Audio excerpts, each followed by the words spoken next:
Hey Pan Peeps, it's Mary from VintageCastIron.com. Some of you might know me as the Panhandler. I've turned over the business to Anna, and she is now the Panhandler, and I've stepped back to a consulting role. I want to show you today how I clean my cast iron pans. This is my ERIE by Griswold, number 11 cast iron skillet. You can see on the back this is a pre-Griswold logo.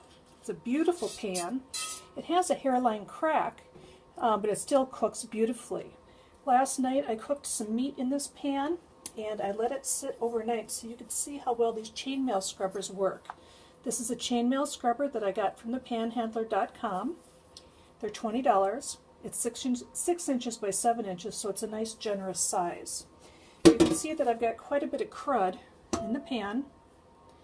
Cooked several different things in it, made a lovely meal, and now I'm going to show you how I clean it with the chainmail scrubber. So I'm turning on some warm water. The pan obviously is cool to touch, since this is from last night, and I usually do not let my pan sit that long. I let this one sit just so I could make this video. Now there's some school of thought that you can't use soap on your vintage cast iron, and honestly I say that's nonsense. If I feel like a pan needs a bit of soap, I use a bit of soap. So here's my Dawn. I'm going to take my chainmail scrubber, and I'm just going to get to work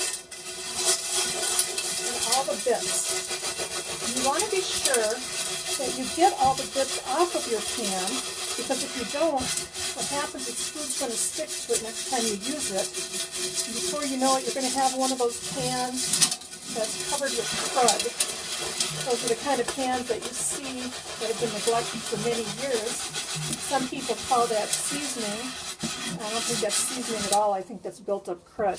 Now this pan is not quite ready, but I want to rinse it off so I can see how much I have left. As I said, this is from last night, so this is a bit more than I usually let my pans get. I still have some around the sides, so I'm going to take my chainmail scrubber, just work on those areas. You can see that I've got a Rubbermaid liner on the bottom of my sink. That's why I don't scratch my stainless steel sink with my cast iron pans. It's pretty good. One of the great things about these chainmail scrubbers is you can really feel when you've gotten all the bits off.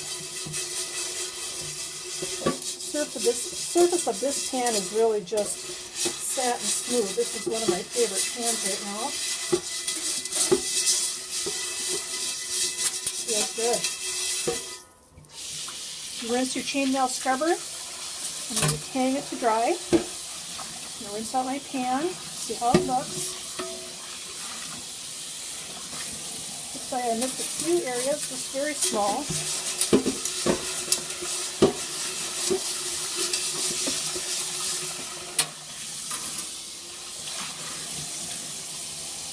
Looks good.